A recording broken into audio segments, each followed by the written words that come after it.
안녕하세요 구독자 여러분. 제가 이 철판 3지 4지 철판을 시험편을 만들려다 보니까 이거 그라인드 하기가 굉장히 힘듭니다. 두께가 약 25T 정도 나오는데요, 이걸 그라인드 하려다 보니까 굉장히 힘듭니다. 그래서 제가 본의 아니게 어제 전주 시내에 나가서 이 바이스를 하나 사왔습니다. 이 바이스에 물려서 그라인더를 하게 될 건데요, 이 바이스 설치하는 과정도 한번 보여드리겠습니다.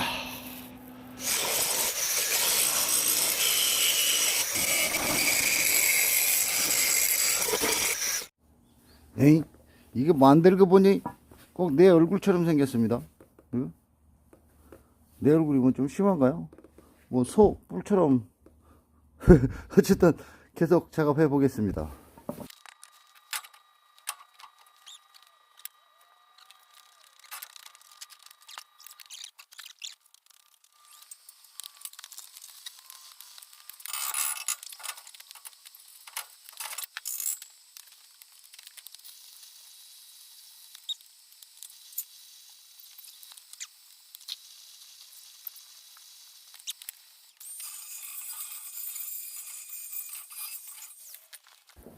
요거 만들다 보니까 이 곰돌이 시진핑이 얼굴처럼 생겼습니다. 시진핑이 그 곰돌이 팬더곰 아시죠? 팬더곰 얼굴처럼 생겼습니다. 만들다 보니까 좀 웃깁니다. 이 모든 분들이 용접을 배우면서 최고의 애로사항이 이 시어편 가공입니다. 연습하기 위해서 일정한 갭과 일정한 사이즈를 가지고 시험을 대비해서 이렇게 그라인더를 해야 되는데요, 대부분이 그라인더 하는 시간은 예를 들어서 1시간이면 용접 연습하는 시간은 10분입니다. 그러다 보면 많은 사람들이 그라인더를 하면서 지쳐버리는데요, 그래서 이제 학원 같은 데 가면은 자세라든지 이런 거는 다 고정적으로 갖춰 주는데요, 문제는 이 시험편입니다.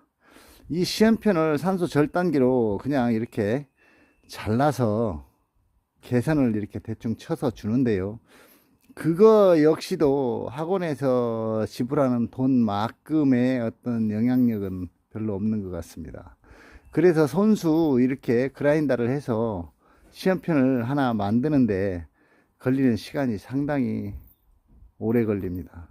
이게 제일 힘든 부분이 아닌가. 용접을 배우시는 분들의 최고의 애로사항은 이 시험편 가공하는 게 최고의 애로사항이 아닌가 싶습니다.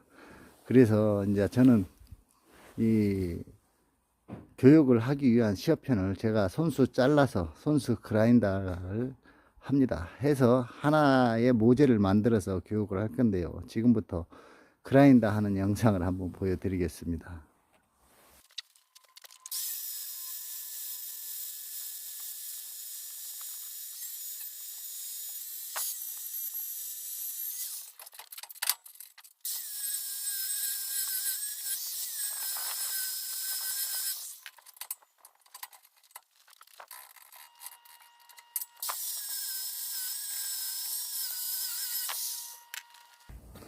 이처럼 1차 그라인더가 완성이 됐습니다. 이 용접을 하시는 분이 그라인더를 못한다 하면, 아니면 배관사나 제관사보다 그라인더를 못한다면 그건 용접사로서의 어떤 자질이 부족한 겁니다. 왜냐하면 이 기본적으로 그라인더가 되지 않으면 연습을 할 수가 없습니다. 어떤 특별한 케이스로 어떤 좋은 방식에 의해서 연습을 하신 분들도 계시겠지만은 대부분은 이렇게 갈아야 됩니다.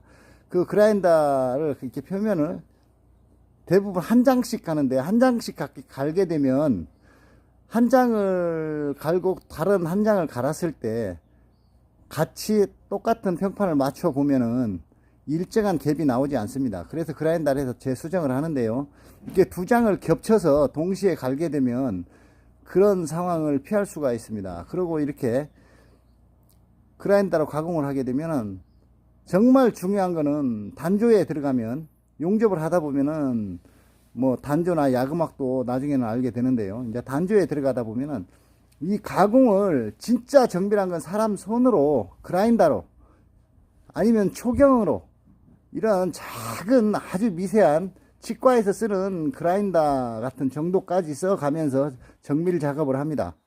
그런 정밀 작업을 하기 위해서는 이 그라인더가 기본적으로 필수입니다.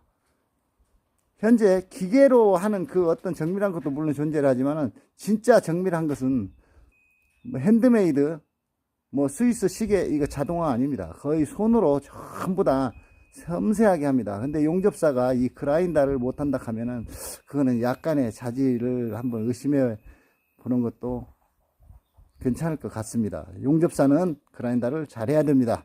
마무리까지 보여드리겠습니다.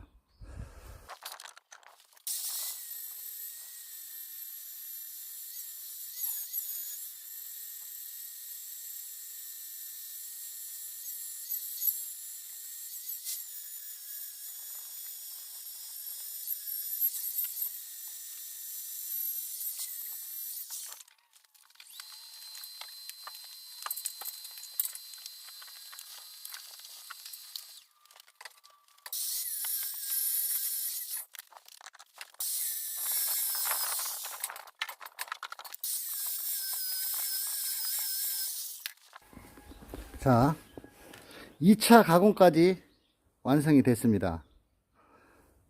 그라인더 잘하지요?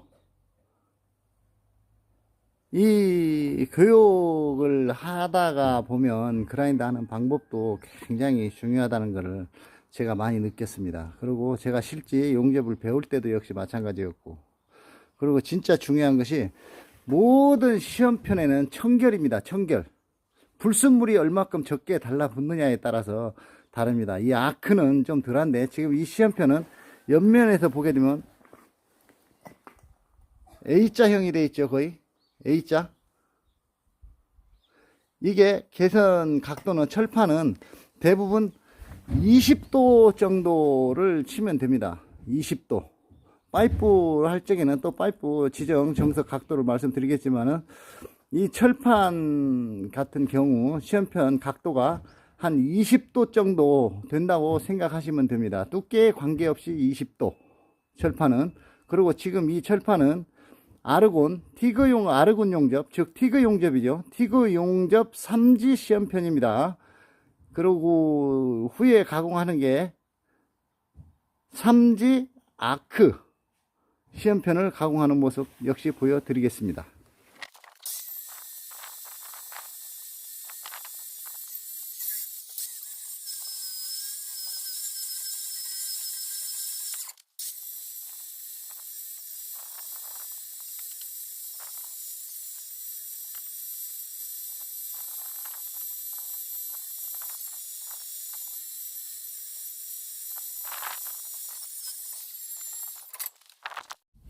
자, 아크 3G용 시험편이 완성이 됐습니다. 아직 조립한 상태가 아니고 조인을 하지 않고 지금 그라인더가 완성이 된 상태입니다. 티크니스는 25T입니다. 25mm. 옆에서 보시면 각도가 20도 각도입니다. A자 형태를 갖추고 있죠. 자, 그러면 지금부터 시작을 한번 해 보겠습니다. 1차 테스트 편이 완성됐습니다. 지금 제가 이걸 많이 제가 떼오는 거 보여준다고 해서 용접이 느는 것도 아니고 또 그렇다고 해서 적게 떼온다고 해서 보는 효과가 적은 것도 아닙니다. 내가 절반은 버티칼 자세 3G로 하고요. 절반은 오버헤드 자세 4G로 용접을 할 겁니다. 용접봉은 여기 세 가지 용접봉이 있는데요. 이건 316L이고요. 이건 ST 50.6입니다. 그 다음에 TGS 50. 하나는 현대 거, 하나는 조선선제 겁니다. 근데 지금 제가 하는 것은 이 조선선제 걸로 할 겁니다. 아직은 현대 거보다는 것보다는 조선선제께 와야가 좀 카본은 좀 나은 것 같기도 한데, 어쨌든 지금 현재 진행되고 있는 것을 보여드리도록 하겠습니다. 대부분 그리고 사람들이 전기는 몇 볼테이지를 쓰냐 얼마를 쓰냐 이렇게 얘기하는데 그건 의미가 없습니다. 전기는 기본적으로 이 백비드 전기하면 티그는 90에서 100 정도, 100 약간 상회 이 정도가 됩니다. 카본 같은 경우에, 이제 서스 같은 경우에는 뭐 저전류 용접 뭐 30에서부터 시작해 가지고 뭐 다양하게 있으니까 이 용접을 하는 과정에서 그 전기 조절하는 컨트롤을 자기 특성에 맞게끔 용접을 하는 것이 사실은 좋습니다. 그리고 WPS에서 적용한 최저 전류하고 최고 전류 그 사이에서 왔다 갔다 하면 되는 것이기 때문에 연습을 할 적에는 전기 컨트롤 조절을 가르쳐 주지 않습니다. 왜냐하면 컨트롤을 자기가 전기를 조절할 정도의 능력이 되면은 용접사는 거의 다 90%가 완성됐다고 보면 되기 때문에 전기 컨트롤은 뭐 몇 볼트를 놔야 된다 이런 얘기는 하지 않겠습니다. 그거는 본인 노력 여하에서 만들어지는 것이기 때문에 정석적인 값은 마이너스 플러스 예를 들어서 10에서 50이라는 수치 안에만 들어가면 되기 때문에 그것을 정석이라고 얘기하는 것은 좀 모순이 있는 것 같습니다. 그리고 두 번째 텅스텐에 대해서 말씀드리겠습니다. 이 텅스텐 길이를 사람들은 상당히 중요하게 생각하는데요. 이 텅스텐 길이는 그렇게 중요하지가 않습니다. 사실은. 그거 날카롭게 가는 것과 무디게 가는 것과의 차이가 있는데, 날카롭고 무디고의 차이는 딱 두 가지가 있습니다. 날카로우면 날카로울수록 섬세해지고, 무디면 무디질수록 용접 자체 역시도 무디게 용접이 된다는 얘기입니다. 그래서 섬세한 용접을 위해서는 텅스텐이 각이 뾰족해야 되겠죠. 그리고 텅스텐 길이는 현장 특성에 따라서 파이프 특성, 철판 특성, 거기에 닿는 거리에 따라서 차폐되는 바람이 많이 분다거나 적게 분다거나 이런 자연적인 여건에 의해서 텅스텐 길이가 짧아지고 길어지고 하는 것이지, 텅스텐 길이가 이건 스탠다드 몇 밀리다 몇 밀리다는 답이 없습니다. 왜냐하면 파이프를 30인치짜리 파이프 떼올 때 텅스텐 길이하고 1인치짜리 파이프 떼올 때 텅스텐 길이는 절대로 같을 수가 없습니다. 그리고 세라믹 크기도 마찬가지입니다. 세라믹 크기는 그 현장 여건에 맞춰서 쓰는 것이지, 세라믹이 뭐 용접 홈이 좁다고 해서 세라믹을 쪽 가는 걸로 쓰고 홈이 넓다고 해서 넓은 거 쓰고 하는 것이 아니고, 세라믹은 통상적으로 6호에서 8호 정도를 쓰시면은 아주 좋습니다. 이제 샵장 같은 경우에는 큰 대규모를 많이 쓰는데요. 이 철판 용접에서는 지금 현재 내가 들고 있는 이 세라믹이 스탠다드라고 생각하시면 됩니다. 그리고 텅스텐은 3.28이고, 텅스텐은 날카롭게 갈면 날카롭게 갈면 예민해지고, 무디게 갈면은 말 그대로 무뎌진다라고 생각하면 됩니다. 그 텅스텐 길이라든지 뭐 세라믹 크기라든지 이거는 중요하지가 않습니다. 이 철판 용접에서는. 파이프 용접에 가서는 또 다른 걸 가르쳐 드리겠습니다.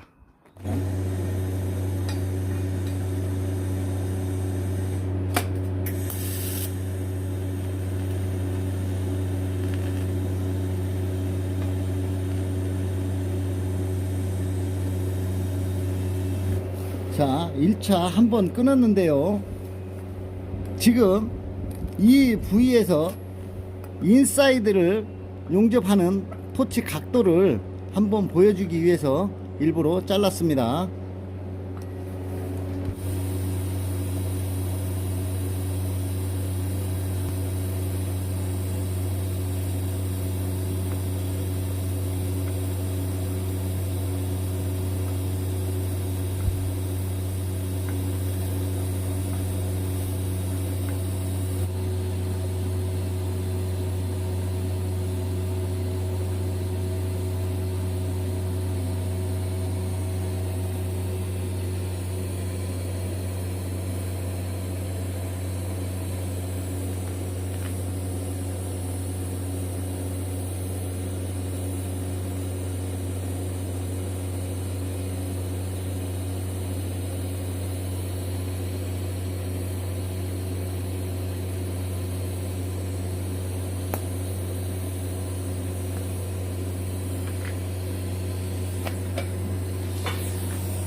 지금 삼지 부분이 여기에서부터 시작해서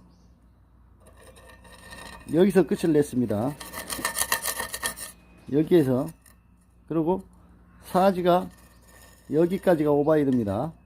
여기까지가, 여기서 여기까지가 오바이드입니다.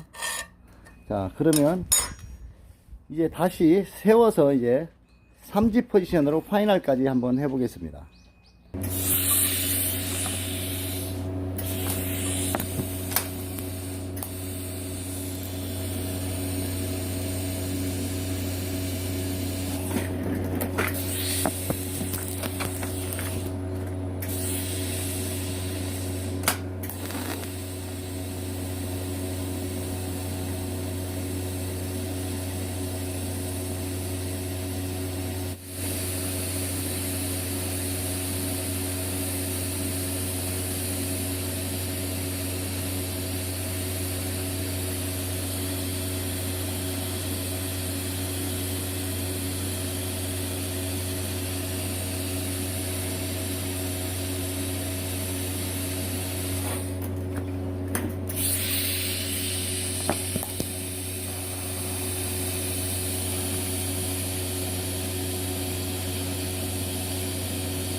자, 이것이 니꾸를 체험 모습입니다. 니꾸가 빵빵하게 차이죠. 이렇게 용접을 한 것이 아니고 니꾸 파이널이 된 게 아니고 니꾸를 채운 겁니다. 니꾸를. 자, 이제 조금 식혔다가 파이널을 한번 해보겠습니다. 그리고 제가 이렇게 그라인더를 해놨는데요. 이거는 그라인더를 왜 하는가 하면 연습도 실제와 같이 합니다. 그게 왜 그러냐면 용접을 할 때 첫째가 생명이 클리닝입니다. 클리닝.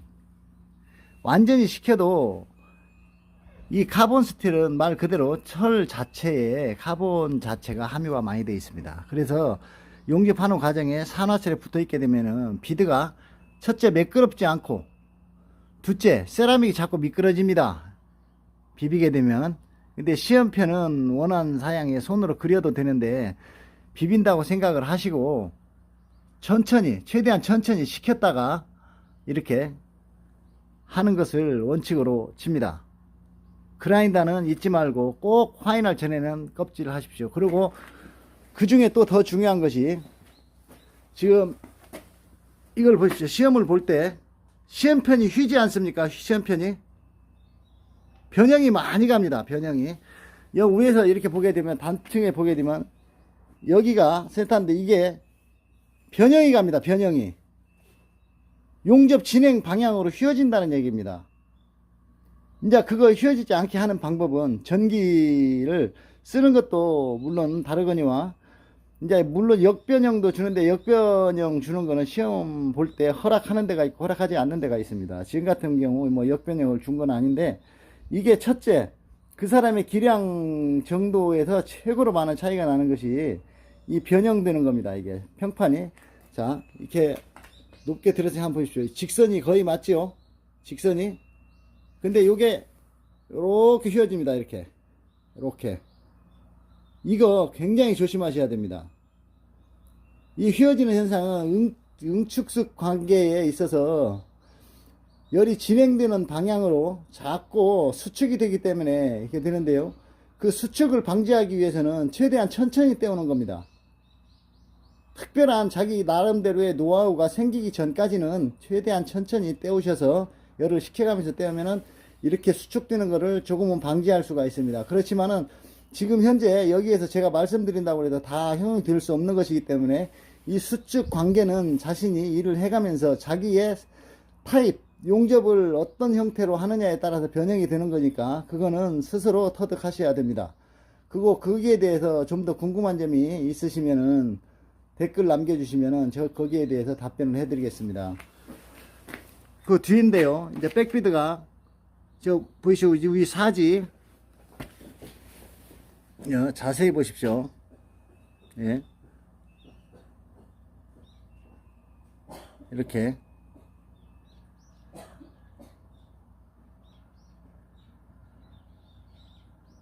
백비드가 지금 많이 나가는 게 좋지가 않습니다. 이 철판 같은 경우에는 뭐 백비드에 대한 규정이 뭐 전부 다 최고 맥시멈 3mm 뭐 이런 정도, 파이프도 역시 3mm 정도 되는데, 제일 좋은 백비드는 파이프 같은 경우에는 스라보다 조금 표시 날 정도, 철판 같은 경우에도 역시 마찬가지로 한 1mm 정도 위로 치솟는 것을 최고로 칩니다. 이 파이널이 완성이 됐는데요. 이게 파이널 비드 역시도 두께가 최고 맥시멈이 3mm 정도 됩니다. 3mm 정도 되는데요. 기본적으로 봤을 때 1.5mm 이상만 되면 합격선에 들어갑니다. 어느 WPS든지 간에 어느 코드든지 간에 적용되는 것이 이 철판 두께의 이 높이가 1.5mm 이상만 되면 합격 기준에 들어갑니다. 특히 티그 같은 경우에는 2mm 이상 올라가게 되면 그것도 결함으로 칩니다. 그거 명심하십시오. 자, 그러면 이제는 아크를 한번 보여드리겠습니다. 요즘 이제는 아크가 예전처럼 직접 코드상 AWS 같은 경우에는 백비드를 내는데요. 근데 그런 백비드를 내던 시대는 지나서 여기에 지금 갭은 이게 3.2mm를 떼어놨습니다만은 지금은 백브레이트라는 이런 플랫을 이렇게 가립니다. 이래 가리고 나서 인사이드를 떼우고 이걸 떼어내고 ND 촬영을 하게 되어 있습니다. 그렇지만은 제가 오늘은 백비드를 한번 내보도록 하겠습니다. 이제 아크를 해 보일 건데요. 아크 백비드를 낼 겁니다. 이게 A106 그레이드 B 철판입니다. 철판이. 그래서 용접봉은 LC300을 쓰겠습니다. 이게 건조 상태도 좋지 않고 용접봉이 오래된 관계로 백이 유선하게 잘 나가지는 아마 않을 것 같습니다. 그래서 그래도 그냥 옛날 이 철판 해본 지는 하도 오래됐는데 그래도 기본이라는 게 존재하니까 백비드를 뭐 잘 나오든 안 나오든 한번 내보도록 하겠습니다.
보셨습니까? 백비드.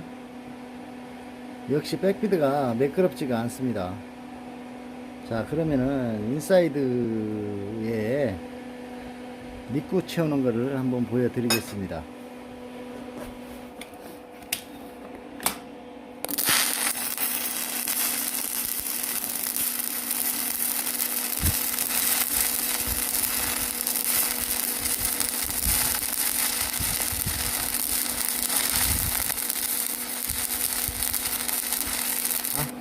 이제 투패스가 완성이 됐습니다.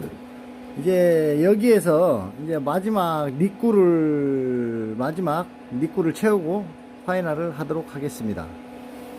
이걸 보시면서 용접 쇳물의 비드 보는 것도 중요하지만 더 중요한 것은 내 손목을 잘 봐주시는 것이 오히려 이 운봉을 하는데 도움이 될 겁니다.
이제 파이널 패스만 남겨놓고 있는데요.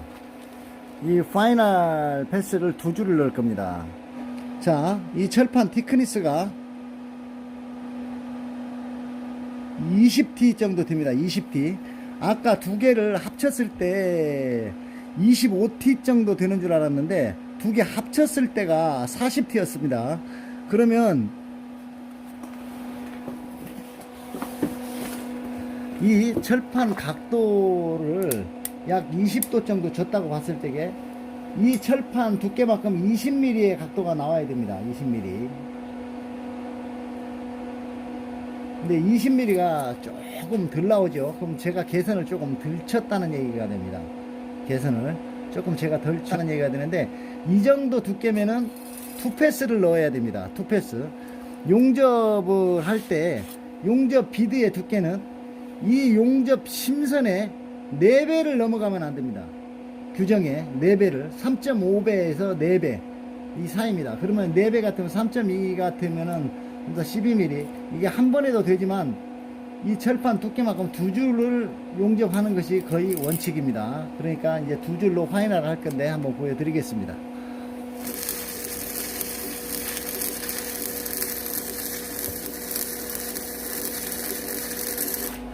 파이널 피스 두 줄 중 한 줄이 완성됐습니다. 그리고 이 그라인더 하는 거, 이것도 역시 하나의 요령입니다만은, 이 용접하고 나면 이쪽 선에 그을림이 있지 않습니까? 이게 여기 이거를 먼저 제거를 해야 됩니다. 먼저 이쪽 용접이 됐기 때문에 이 자리는 그라인더를 하면 안 되고요. 그 요령 중 하나는 원패스, 투패스 중에 원패스가 끝났으면 여기 슬래그를 반드시 먼저 제거를 하는 얘기입니다. 먼저 슬래그를 제거를 반드시 하고 투패스를 그라인더를 하고 진행을 하는 것이 주된 요령입니다.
자, 시어편 두 개가 완성이 됐습니다.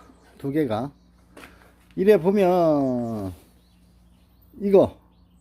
이거는 아크, 이거는 티그.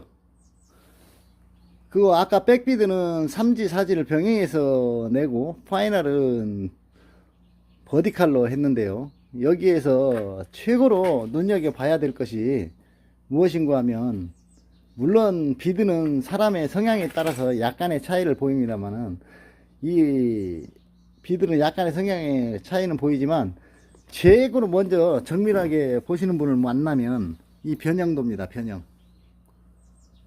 다 떼어보셔서 아시겠지만 용접을 하면 이거 시험 보시는 분들이 시험편이 그냥 딱 휘어지잖아요. 이게 V자 형태로 가까이 휘어집니다. 완전 V자는 아니래도 싹 이렇게 휘어지는데, 보시다시피 계속해서 보셨지만은 시험편이 휘어지지 않습니다. 이렇게 티그, 아크, 시험편이 스트레이트가 딱 맞죠. 거의. 이거는 어떤 식의 요령이 필요한가 하면, 용접을 할 때 가능하면 식는 정도를, 식는 용접봉이 이렇게 쇳물이 가다가 식는 정도를 최소화하는 겁니다. 최소화. 물론 식는 게 그냥 식는데, 그 식을 때에 쇳물이 모재에 깊게 들어가든지 얕게 들어가든지 쇳물이 급속도로 표피가 식지 않게끔, 이게 쇳물을 위에서 만들어서 아래로 끌어내리는 형태가 되면 이렇게 변형이 되질 않습니다. 그러니까 쉽게 얘기해서 이게 버디칼이라고 쳤을 때 그냥 여기서 이렇게 온 것이 아니고 쇳물을 한번 감아서 흐르듯이 이렇게 그러니까 삼각법이라고 이렇게 말씀드리면 되겠지만은, 이 삼각법이 이게 막상 해보면 이게 쉽지 않습니다. 전부가 다 변형이 되기 때문에 이 첫 번째 이 변형 그렇게 신경 많이 쓰셔야 되고요. 이 비드 높이도 역시 마찬가지입니다. 이 비드 높이가 3.2mm 이상이 되면, 이 비드 높이가 3.2mm 이상이 되면 그것도 실격입니다. 티그는 2mm 이상 넘어가면 실격이 되겠습니다. 그러니까 이 점 유념하시고 신경 쓰셔서 하시기 바라고요. 그리고 이 용접의 정의를 얘기하자면, 용접은 쇳물입니다. 말 그대로 액체라는 얘기입니다. 액체인데 이 액체를 얼마만큼 유선하게 흘러가게끔 만드느냐에 따라서 그 용접사의 기량은 판단이 됩니다. 단순하게 얘기해서 강물에 물이 불어나서 물이 막 흐르지 않습니까? 그렇게 되면 뚝을 넘어서 물이 흘러서 범람하게 되는데, 그 뚝을 어떻게 쌓느냐에 따라서 용접 기량은 좌지우지됩니다. 이게 단순하게 다시 한번 쉽게 말씀드리자면은, 용접은 뚝을 쌓는 겁니다. 뚝을. 물이 넘치지 않게끔 뚝을 얼마만큼 매끄럽게 잘 견고하게 쌓느냐에 따라서 용접 기량은 승패가 나는 겁니다. 아마도 이런 얘기는 처음 들어보셨겠지만은, 용접은 단순하게 잊지 마시고 꼭 기억하세요. 흐르는 물을 내가 삽 한 자루를 들고 그 물을 내가 원하는 위치까지 끌고 가기 위해서는 홈도 파고 옆에 뚝도 쌓아야 됩니다. 쇳물이 흘러갈 수 있게끔 유선하게 흘러갈 수 있는데, 뚝을 얼마만큼 잘 쌓느냐에 따라서 뚝을 잘 쌓는 사람이 용접 기량이 높은 겁니다. 그러니까 용접은 다시 한번 말씀드리지만은 뚝을 쌓는 거라고 생각하십니다. 흐르는 물을 내가 원하는 위치로 끌고 가기 위해서 뚝을 어떻게 잘 쌓느냐에 승패가 달려 있습니다. 잊지 마시고 꼭 기억하시고 좋아요하고 구독 꼭 눌러주세요. 오늘 하루 고생 많이 했습니다. 그러고 3편, 2편에서는 이 철판 용접을 말씀드렸는데요. 이 철판 용접은 2편으로 끝이 납니다. 3편부터는 파이프를 할 건데, 제가 오늘 일을 하다 보니까 날씨가 너무 추워서 화목난로를 하나 만들어야 되겠습니다. 화목난로. 근데 화목난로를 만드는 데 있어서 다른 사람들 카본으로 만드는데 저는 서스로 만듭니다. 서스로 만드는데, 서스를 만드는 과정에서 용접이 진행이 되는데 화목난로를 겸한 용접 교육을 함께 하겠습니다. 그러니 제 3편에서는 화목난로 제작이라는 제목으로 만나 뵙겠습니다. 감사합니다.